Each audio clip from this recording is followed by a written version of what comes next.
vamos a ir al libro de Apocalipsis. Un libro confuso y, si somos honestos, para muchos incluso aterrador. Sin embargo, el apóstol Juan escribió este libro para alentar a los cristianos, para animarlos, a los que estaban sufriendo bajo el imperio romano. Lo hizo recordándoles que Cristo ha triunfado y que reina por encima de todo.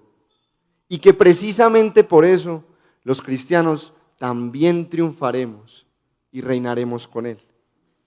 Pero el sufrimiento de los cristianos en aquella época era real y era intenso. Se debía principalmente a dos razones. Por un lado, el imperio romano los oprimía, los perseguía a causa de su fe, los violentaba y a veces los asesinaba por su lealtad a Jesús, por reconocerlo a Él como el único Señor, por no querer adorar al César como si fuera un Dios. Pero por otro lado, el imperio los seducía. El imperio era tan atractivo, Roma era tan poderoso, tenía tantos beneficios, que muchos cristianos no querían perderse de todo eso, querían hacer parte de su cultura, de su cosmovisión, y entonces comprometían su fidelidad a Cristo. Terminaban yendo a los cultos del César, aunque después fueran a la iglesia, porque ahí se gestaban muchos negocios, había comercio y entonces les beneficiaba económicamente.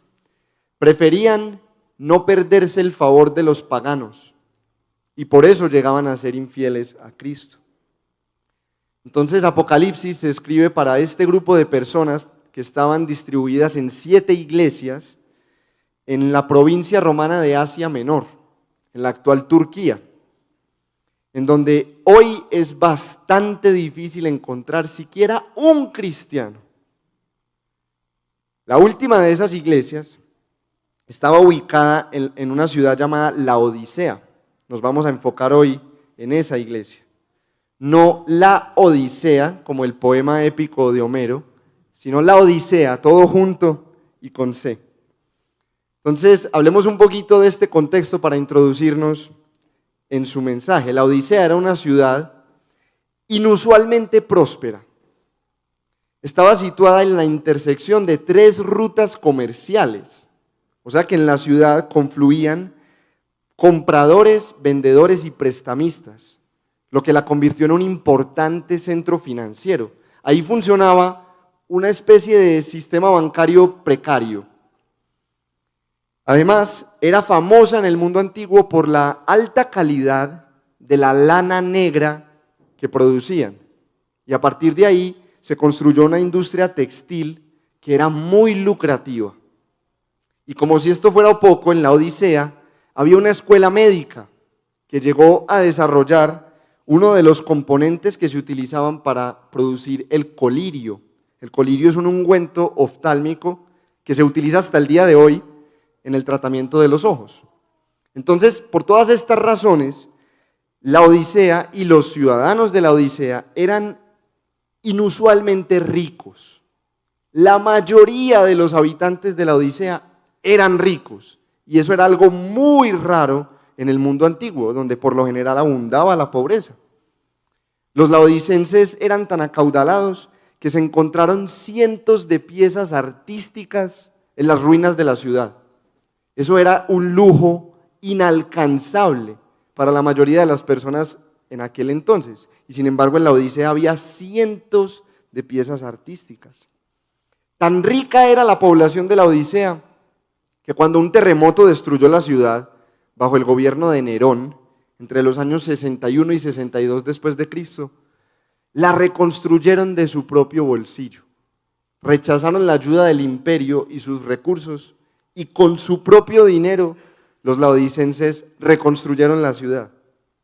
Entonces, con ese contexto breve, pero creo que suficiente, acompáñenme a escuchar el mensaje que recibió la iglesia en la Odisea.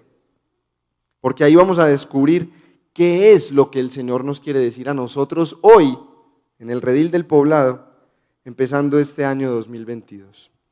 Entonces, acompáñenme por favor en sus Biblias al libro de Apocalipsis, capítulo 3, y vamos a leer los versículos 14 hasta el final. Así dice la palabra del Señor. Escribe al ángel de la iglesia de la Odisea. Esto dice el Amén, el testigo fiel y veraz, el soberano de la creación de Dios. Conozco tus obras, sé que no eres ni frío ni caliente. Ojalá fueras lo uno o lo otro. Por tanto, como no eres ni frío ni caliente, sino tibio, estoy por vomitarte de mi boca. Dices, soy rico, me he enriquecido y no me hace falta nada. Pero no te das cuenta de cuán infeliz y miserable, pobre, ciego y desnudo eres tú. Por eso te aconsejo que de mí compres oro refinado por el fuego, para que te hagas rico, ropas blancas para que te vistas y cubras tu vergonzosa desnudez, y colirio para que te lo pongas en los ojos y recobres la vista. Yo reprendo y disciplino a todos los que amo. Por lo tanto, sé fervoroso y arrepiéntete. Mira que estoy a la puerta y llamo. Si alguno oye mi voz y abre la puerta, entraré y cenaré con él y él conmigo. Al que salga vencedor le daré el derecho de sentarse conmigo en mi trono, como también yo vencí y me senté con mi Padre en su trono. El que tenga oídos, que oiga lo que el Espíritu dice a las iglesias. Padre, comenzando un año nuevo, te pedimos que nos des oídos para oír, que traigas tu luz y tu verdad, y que ellas nos guíen hacia ti con lo suficiente que tú eres para nosotros. En el nombre de Jesús. Amén. Si leímos atentamente, nos daremos cuenta de que el contenido de esta carta es una reprensión bastante fuerte, bastante severa por parte del Señor Jesucristo. Cristo corrige a todas las 7 iglesias a las que se dirige en el libro de Apocalipsis, pero primero las felicita por algunas de sus buenas obras. Sin embargo, si se dieron cuenta, a esta iglesia de la Odisea, Cristo no le reconoce nada bueno. Esta es la única de las 7 iglesias del Apocalipsis que no recibe ninguna alabanza por parte de Cristo. Es la peor de las 7. ¿Y por qué?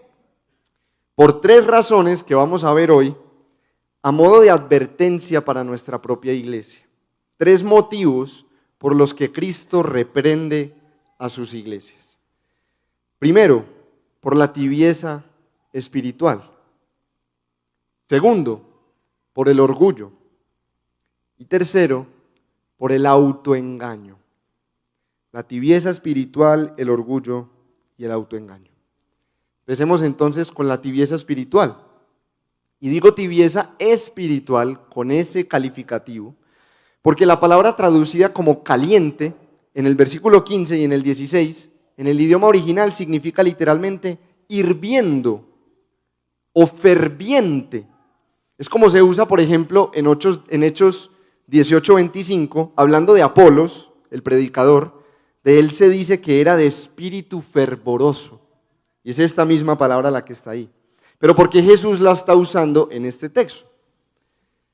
Puede ser porque a causa de la abundancia económica de esta ciudad, en ella había una infraestructura impresionante para su época.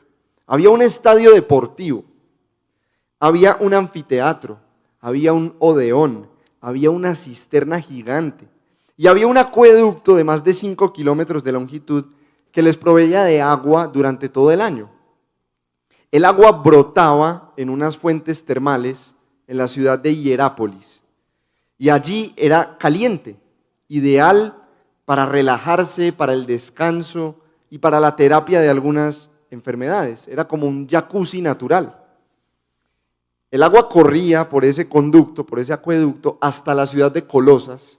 Nosotros la conocemos porque recibió la carta del apóstol Pablo, que hemos conocido como Colosenses, pero allá el agua ya llegaba fría, que sin embargo era deliciosa y muy útil para refrescarse y muy estimulante en una tierra que tiende a ser muy árida también, como la de Palestina. Justo en medio de esas dos ciudades, entre Hierápolis y Colosas, estaba la Odisea, casi exactamente en el medio. Entonces esto causaba que cuando el agua pasaba por la Odisea, estaba tibia, ni muy caliente para sanar, ni muy fría para refrescar. Entonces tal vez Jesús está aludiendo a esta característica distintiva de la ciudad para sugerir que así como el agua tibia de la Odisea, una iglesia tibia tampoco sirve para nada. Había en esta época bebidas frías y bebidas calientes que se servían en los banquetes, pero nunca tibias. Hoy en día nosotros tomamos, por ejemplo, té helado o té caliente, pero nadie lo prefiere tibio. Si toca tomárselo tibio, pues no lo tomamos, pero no es que lo elijamos así.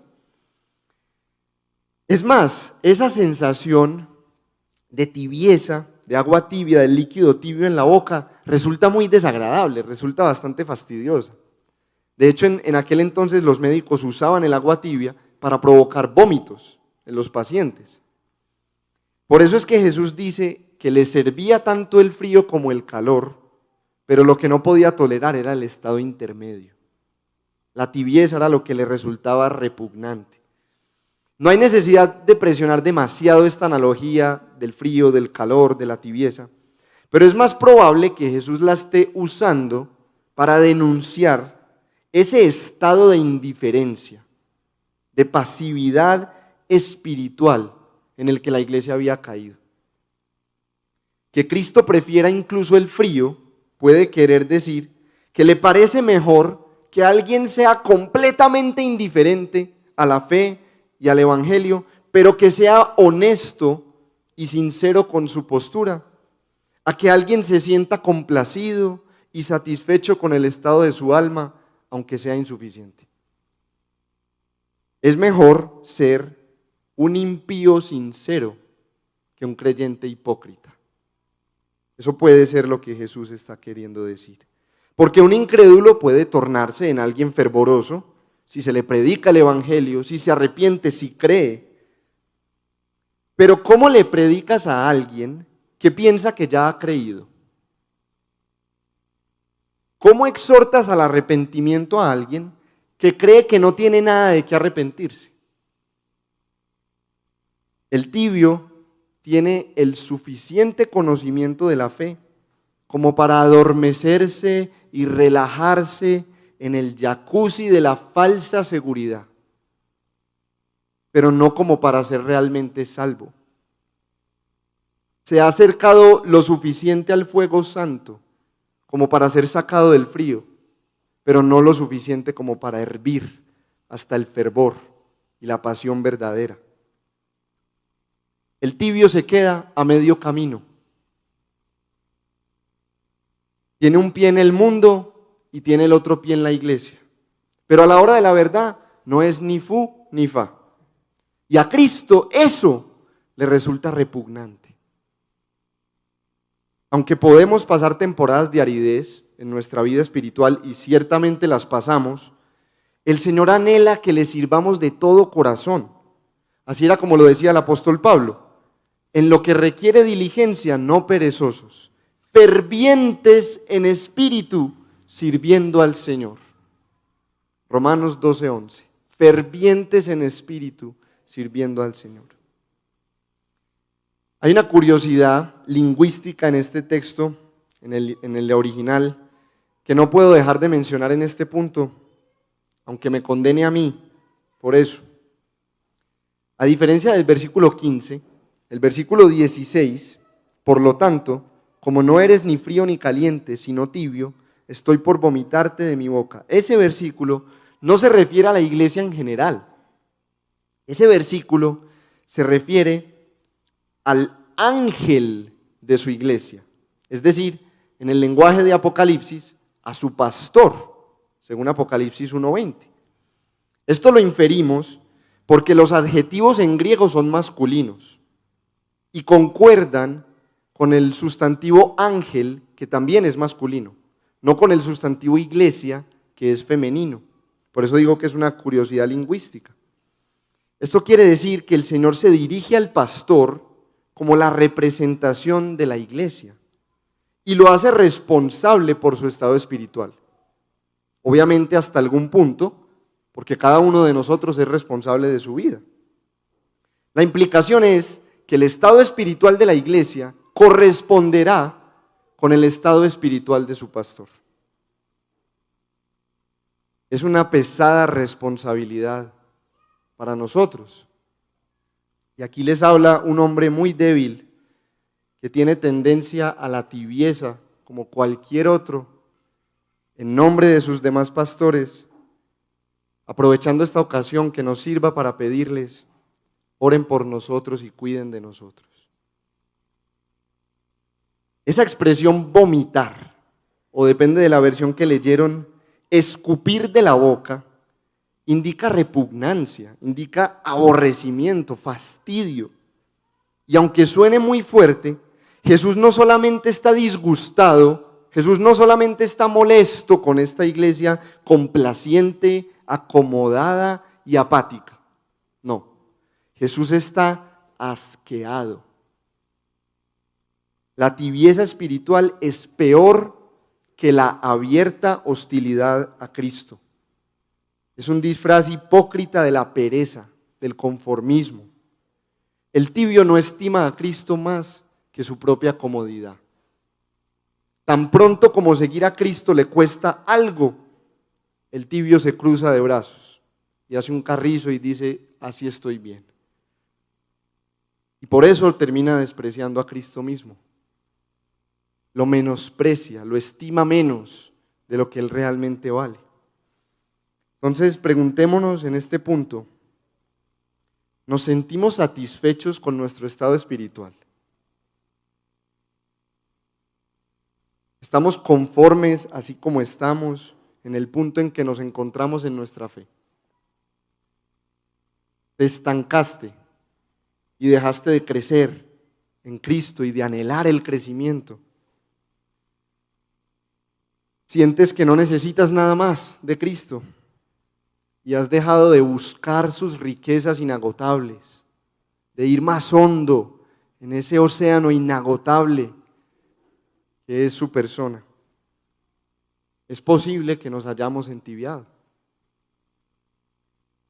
Pasemos al segundo punto, la segunda razón por la que Cristo reprende a sus iglesias, el orgullo. Lo vemos en la primera parte del versículo 17. Soy rico, dice esta iglesia, me he enriquecido y no me hace falta nada. El tibio, aunque no haya llegado a hervir, se siente satisfecho con su condición. Y peor todavía, se siente orgulloso de sí mismo por estar donde está. No siente que tenga que corregir absolutamente nada. Ya hemos dicho que esta es la única iglesia de las 7 que se mencionan en Apocalipsis que no recibe ninguna alabanza de parte de Cristo. Es la única a la que no se le reconoce nada bueno. Pero hay una paradoja interesante. Paradójicamente, esta es la iglesia que mejor pensaba acerca de sí misma. Cristo no alaba a esta iglesia porque ella misma ya se alababa demasiado. Decía para sí misma, soy rico, como si tuviera más de lo necesario, como si viviera en la abundancia, en la holgura. Y además, esa expresión, me he enriquecido, porque no solamente decía soy rico, sino me he enriquecido, celebra no solamente la riqueza, sino que se jacta en la propia capacidad de conseguirla. Lo que esa frase quiere decir es, yo me he enriquecido. Estas riquezas son el fruto de mi sabiduría, de mi capacidad, de mi trabajo, de mi astucia. Gracias a mí por mis riquezas. Eso resuena con lo presumido y egocéntrico que se volvió Israel, el pueblo de Dios, en su tiempo de mayor prosperidad. El profeta Oseas se encargó de denunciarlo. Efraín dice con jactancia, ¿cómo me he enriquecido? Casi la misma expresión. he amasado una gran fortuna. Y miren lo que llegaba a pensar Israel por decir eso. En todas mis ganancias no encontrarán que haya pecado en algo. Oseas 12:8. Es decir, gracias a este texto de Oseas entendemos la razón de la tibieza espiritual y del orgullo de los laodicenses. Y nos sirve de advertencia para todos nosotros aquí en el poblado. ¿Cuál es esa razón? Las riquezas materiales traen consigo una sensación de bienestar que se traslada a lo espiritual. Nuestra autopercepción espiritual, es decir, la manera en que nos percibimos a nosotros mismos espiritualmente, está marcada profundamente por nuestra prosperidad material. La persona que prospera exteriormente, materialmente, puede suponer que las riquezas visibles son la medida de su abundancia espiritual.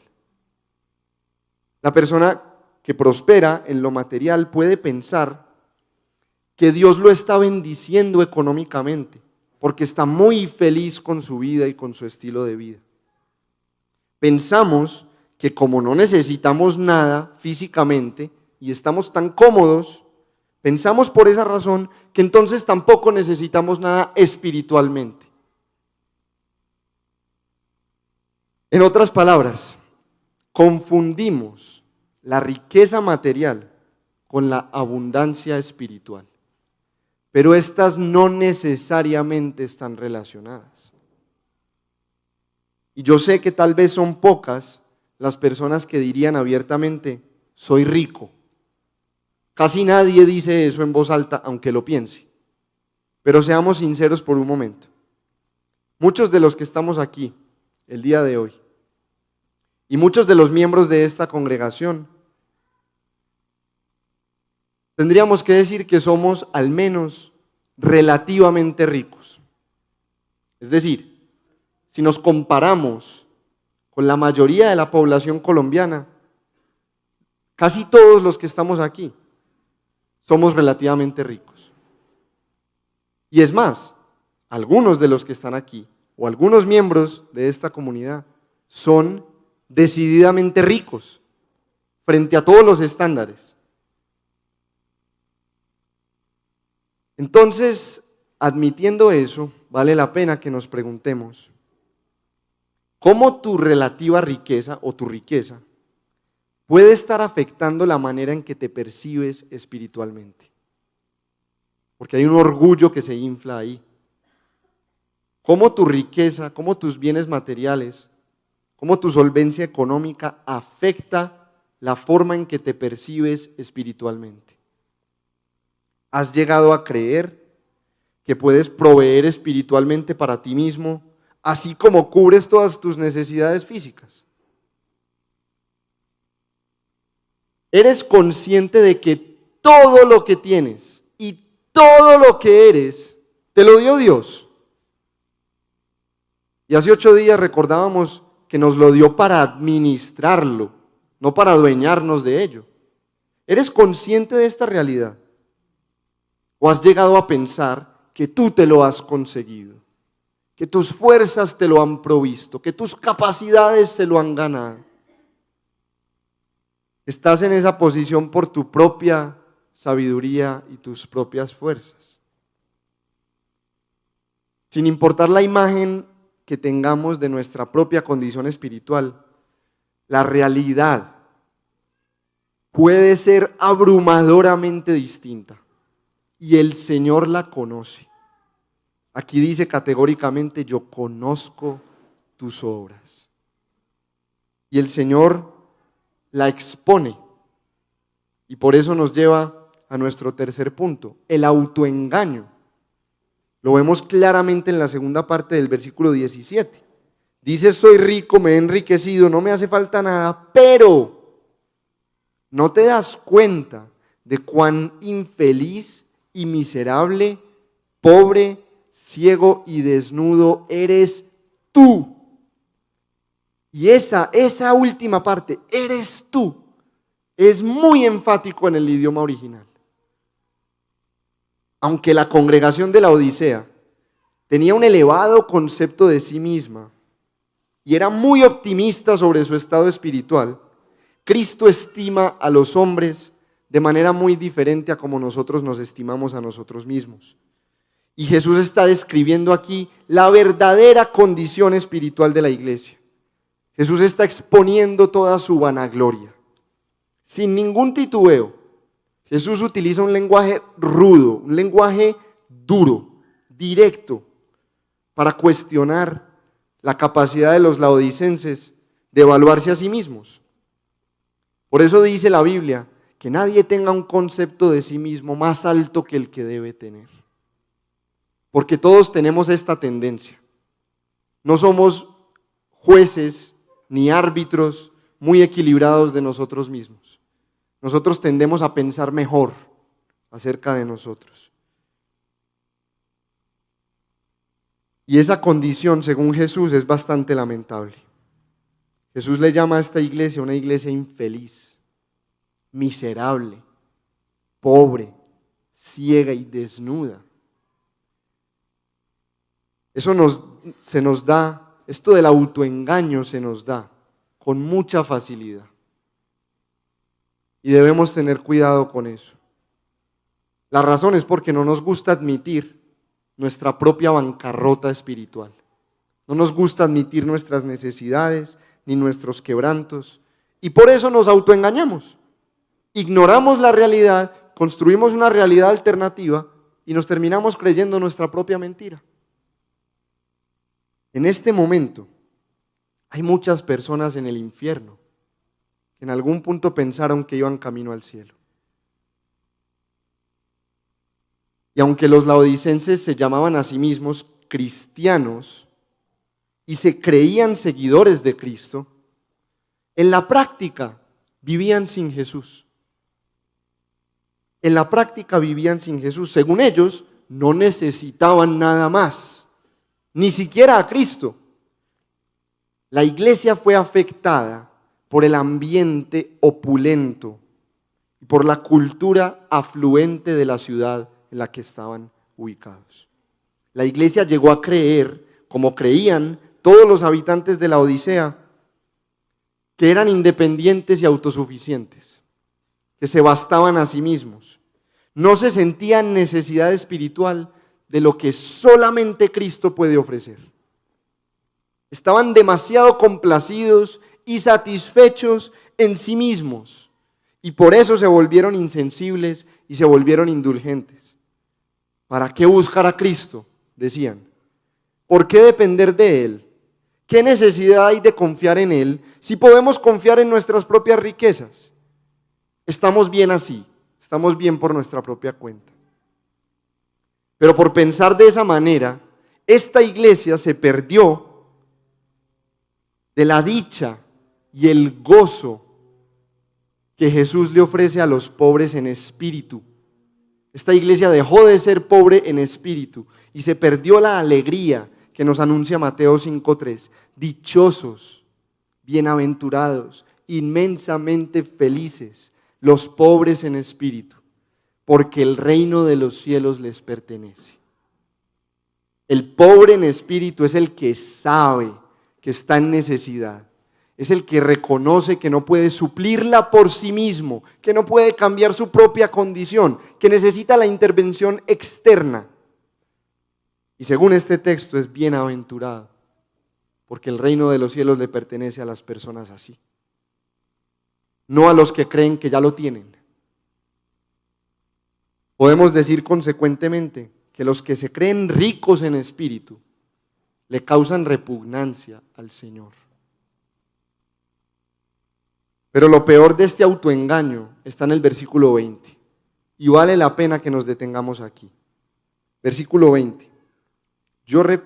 20. Mira que estoy a la puerta y llamo. Si alguno oye mi voz y abre la puerta, entraré y cenaré con él y él conmigo. Lo peor de este autoengaño está en que Jesús no estaba en la iglesia Jesús estaba fuera de sus puertas. Por favor, pensemos en esta tragedia. La iglesia funcionaba. La iglesia abría sus puertas los domingos, recibía gente, celebraban cultos, cantaban alabanzas, predicaban la palabra de Dios y decían cosas en medio de las canciones como las que nosotros hemos dicho hoy. Mi alma te adora, hoy te rindo mi ser. Pero vivían sin Jesús. En medio de su indiferencia, de su letargo, de su pereza,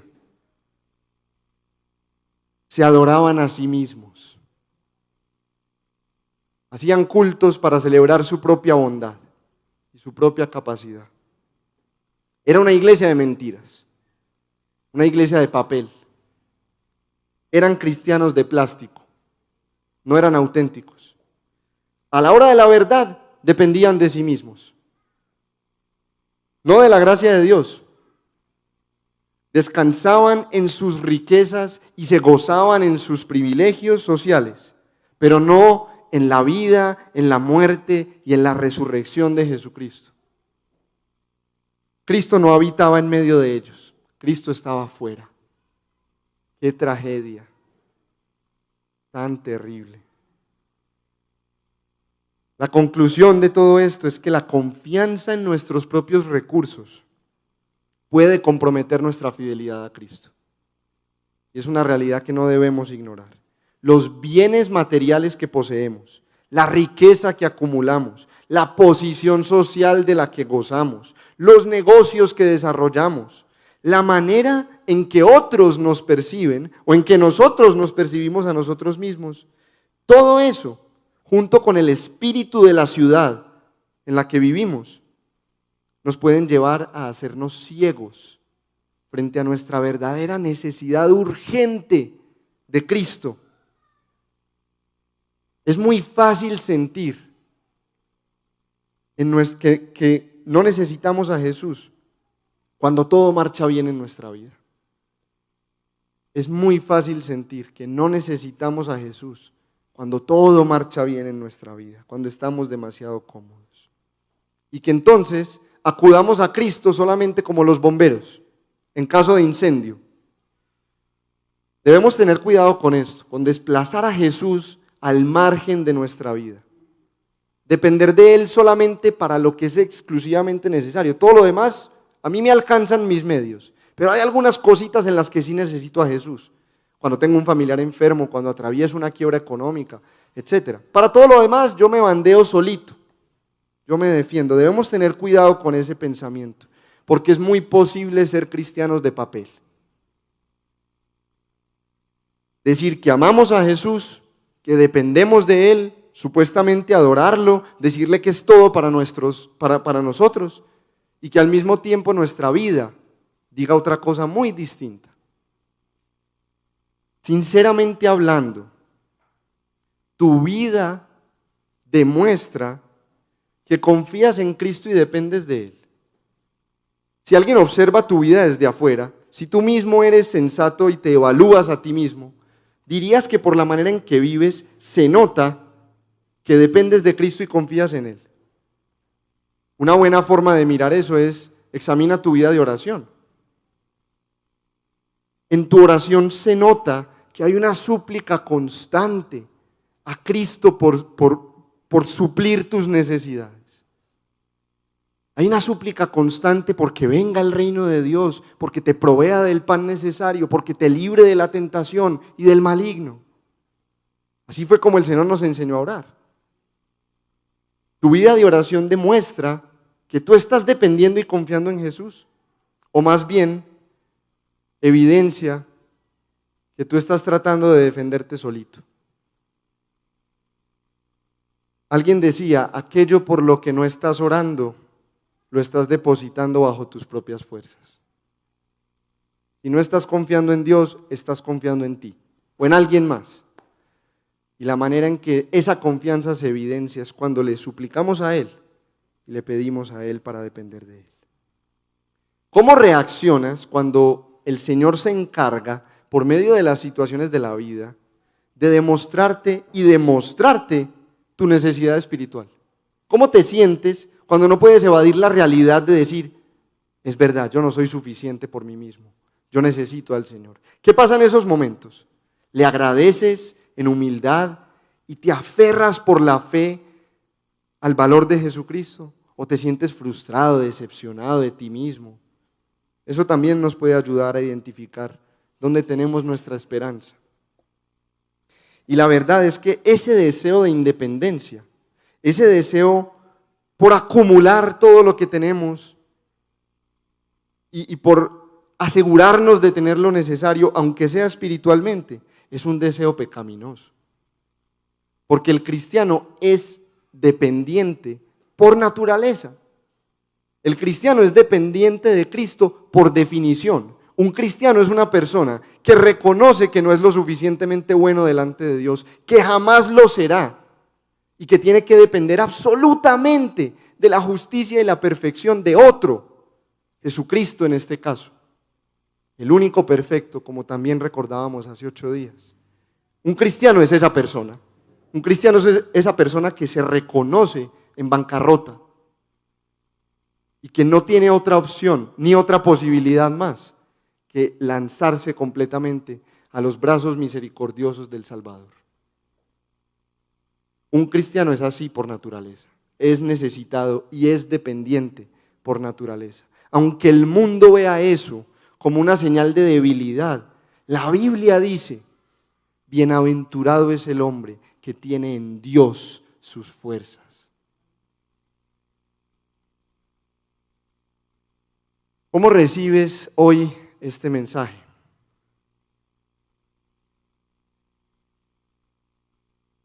¿Te sientes reprendido por el Señor? Si es así, también te puedes sentir muy amado por el Señor. Porque el versículo 19 nos dice, Él mismo dice, yo reprendo y disciplino a todos los que amo. Haciendo eco de esa voz paternal de los proverbios. Yo reprendo y disciplino al que amo. Si tú te sientes hoy reprendido y disciplinado, estás siendo muy amado por el Salvador. Es su amor eterno, es su amor ardiente por los suyos lo que lo mueve a no ser indiferente ante nuestro estado espiritual. ¿Qué puede estar más lejano del amor que ver a una persona en una condición como esta y no hacer nada por ayudarle? La indiferencia es completamente opuesta al amor, pero Cristo no es así.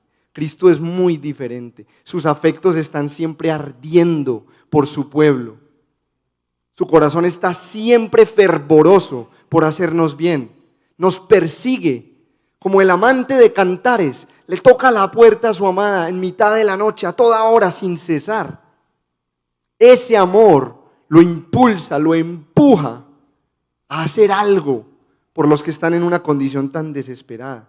Ese amor es lo que lo mueve a tomar la iniciativa, una vez más, hoy, y advertirle a los suyos. Esa iniciativa que lo mueve hacia nosotros. Entonces, aunque su reprensión es fuerte, porque lo es una expresión de su amor y de su celo. Cristo sí es fervoroso. Cristo nunca es tibio hacia nosotros, nunca se queda a medio camino. Él sí arde de pasión por nosotros. Esa pasión que lo llevó hasta la cruz, a derramar sangre, a dar su vida, a todos los días estar insistiendo en gente como nosotros. Entonces, aunque es una fuerte reprensión, está bañada de misericordia. Y en el texto lo vemos, y yo los invito a que lo veamos juntos. Miren que en el verso 16 dice, como no eres ni frío ni caliente, sino tibio, estoy por vomitarte de mi boca. Estoy por hacerlo, como si apenas lo estuviera considerando, como si apenas esa idea hubiera cruzado su mente. Está dando a entender que tal vez esa posibilidad no se concrete. Está dando a entender que tal vez no se realice el acto que está considerando, si tan solo haya arrepentimiento. Él está como refrenándose, como esperando Y ahí vemos su misericordia. En lugar de derramar el juicio, inmediatamente muestra su paciencia, ofrece su gracia, extiende su compasión. Y en el versículo 18 lo vemos a Él en toda su riqueza, ofreciendo con toda generosidad lo que solamente Él puede ofrecer. Ofrece oro refinado por el fuego para nuestra pobreza interior. El oro refinado es el que ha sufrido y soportado la prueba y ha demostrado ser auténtico. Por eso dice, para que seas rico, este sí te puede hacer rico. Y se refiere a nuestra fe, nada más y nada menos.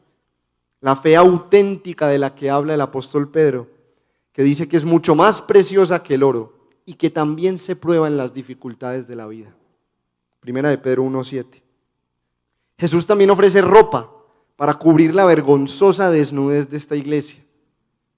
La desnudez expuesta en público era el acto de mayor deshonra en aquel tiempo.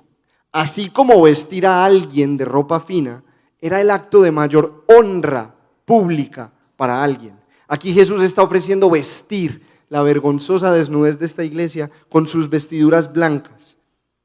Esto simboliza la purificación que trae la sangre del Cordero y el honor con el que Dios viste a aquellos que confían en Él de todo corazón. Puede ser que nos vistamos de ropa cara y de marca y que así disfracemos un poquito la vergüenza del pecado, al menos delante de los hombres. Puede ser que esa ropa nos dé estatus social, que nos haga sentir mejores acerca de nosotros mismos, pero solo la sangre de Cristo puede cubrir nuestros pecados para siempre y darnos acceso al reino de Dios.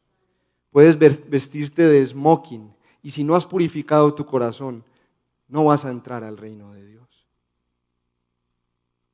Y eso es lo que acabamos de cantar, ¿o no? Solo de Jesús la sangre. Lo creemos, ¿lo crees? Jesús también ofrece colirio para esta ceguera espiritual tan profunda en la que están los laodicenses y muchos de nosotros. Los médicos nos pueden ayudar a recobrar la vista, pero solo Cristo puede revelarnos nuestra verdadera condición. Y más vale que lo escuchemos si tenemos oídos para hacerlo, como Él nos advirtió. Aquí Cristo se presenta como el amén, el ciertísimo, el testigo fiel y veraz, o sea, el que comunica adecuadamente y fielmente la verdad. Jesús se está presentando a sí mismo no solamente como el que dice la verdad, sino como el que es la verdad. Y esto en contraste con la hipocresía de los laodicenses. Jesús se está presentando como el que es confiable en su mensaje y en su actuar. Pero Él no solamente está ofreciendo todos estos recursos espirituales, Él está diciendo que los compremos. Y eso suena muy raro para una iglesia a la que Él mismo está llamando pobre y miserable. La razón es porque no se refiere a nuestros recursos materiales, como si uno pudiera comprar las bendiciones del reino de los cielos con su dinero. No hay nada más lejos de la realidad. Jesús está usando un lenguaje parabólico, está hablando como en una parábola. Irónicamente, está condescendiendo con la supuesta riqueza de los laodicenses. Ya que ustedes son tan ricos, les aconsejo que compren de mí todo esto que realmente necesitan. Lo que Jesús está haciendo es personificando la invitación que Dios le hizo al pueblo por medio del profeta Isaías. Vengan a las aguas todos los que tienen sed. Vengan a comprar y a comer los que no tengan dinero. Vengan, compren vino y leche sin pago alguno. Isaías 55:1. El costo de lo que Cristo nos está ofreciendo no es material. Nos cuesta nuestro orgullo y nuestra autosuficiencia. ¿Es costoso lo que Cristo está ofreciendo? Sí, pero no porque valga una fortuna, sino porque requiere admitir nuestra necesidad, requiere admitir nuestra pobreza. Y eso es más caro para nuestro ego que el oro para nuestra chequera. Admitir nuestra necesidad, reconocer nuestro verdadero estado, nos cuesta más que el oro y la plata de este mundo. Pero Jesús, les decía, no solo ofrece mercancías espirituales. Jesús está ofreciendo algo más, y algo más valioso que el oro, las vestiduras y el colirio. Jesús se está ofreciendo a sí mismo. En el versículo 20, Él dice, estoy a la puerta y llamo. Si alguno oye mi voz y abre la puerta, entraré y cenaré con él, y él conmigo. Y aunque este versículo ha sido utilizado apropiadamente, diría yo, en los contextos de evangelismo, para decirle a las personas, Cristo toca la puerta de tu corazón, déjalo entrar. Aunque eso es válido y es cierto, es muy interesante notar que aquí se está usando para hablarle a los cristianos indiferentes, no a los incrédulos. Jesús, a pesar de haber sido abandonado y marginado por la iglesia, no se resigna a estar afuera. Insiste, toca a la puerta, esa es la imagen que nos presenta aquí el apóstol Juan. Toca a la puerta y llama la atención de su iglesia desde afuera. Y lo que les ofrece es comunión, cercanía. Sentarse a la mesa en el mundo antiguo era un poderoso símbolo de amistad, de intimidad, de familiaridad, de amor. Jesús está tocando a la puerta de la iglesia entera, pero según leímos, está dispuesto a entrar y a sentarse a la mesa, aunque sea con uno que escuche y se arrepienta. Está tocando a la puerta de toda la iglesia, pero dice, si alguien, al menos uno, escucha y atiende mi llamado, yo le voy a dar comunión conmigo, yo me voy a dar a él. La llave que abre la puerta hacia Cristo, hacia la comunión con Él, hacia el disfrute de todas sus riquezas, es el arrepentimiento. No hay otra llave que abra esa puerta. Es más, según Jesús, el arrepentimiento es la manera de ser fervorosos, literalmente calientes, hirviendo. Es la misma palabra ahí en el versículo 19 que en los anteriores. La manera de ser fervoroso es arrepentirse. No hay fervor espiritual sin arrepentimiento. Solamente hay complacencia. No hay espiritualidad sincera. No hay relación con Cristo vibrante, aparte del arrepentimiento. Solo hay vana hipocresía. Y el arrepentimiento no es solo la entrada a la vida cristiana. El arrepentimiento, aunque eso es indispensable, es el camino del cristiano. Esa fue la primera de las 95 tesis que Lutero clavó en la puerta de ese castillo. Que el arrepentimiento es la vida del cristiano. Que el cristiano no solamente se arrepiente una vez en la vida, sino que vive arrepentido, vive arrepintiéndose. Y arrepentirse consiste en escuchar la verdad de parte de Cristo, el fiel y verdadero testigo, reconocerla como la verdad, recibirla como la verdad, y entonces buscar que toda mi vida se conforme a esa verdad. Eso es arrepentimiento. Jesús reconoce en el verso 21 que esto es una lucha, que nosotros tenemos que luchar contra nuestra complacencia y acomodación y tibieza por arrepentirnos. Pero Él ofrece una recompensa al que salga vencedor en esa lucha. Y esa recompensa es la más alta de todas las promesas: sentarse con Él en su trono y gobernar junto a Él para siempre. Y aunque hoy haya sufrimiento y persecución y dolor y muerte, esto lo dice el que ha vencido ya y gobierna hoy y gobernaba entonces con todos esos peligros y amenazas y seducciones del imperio. Esto lo dice el que hoy, mientras hablamos, gobierna el universo entero, el que ha triunfado definitivamente sobre el mal, el que es solo cuestión de tiempo para que veamos en toda su gloria y en toda su majestad. Por eso es confiable lo que Jesús nos está diciendo. Y esto era importante para ellos y es importante para nosotros, porque la muerte de Jesús no fue su derrota, fue precisamente su triunfo. Y su resurrección así lo demuestra. Y este mensaje, como todos los demás en el libro de Apocalipsis, también es para nosotros. El versículo 22 lo dice muy claro: el que tenga oídos, que oiga lo que el Espíritu dice a las iglesias, incluyendo el redil del poblado. Hoy nosotros somos llamados a ser fieles a Cristo.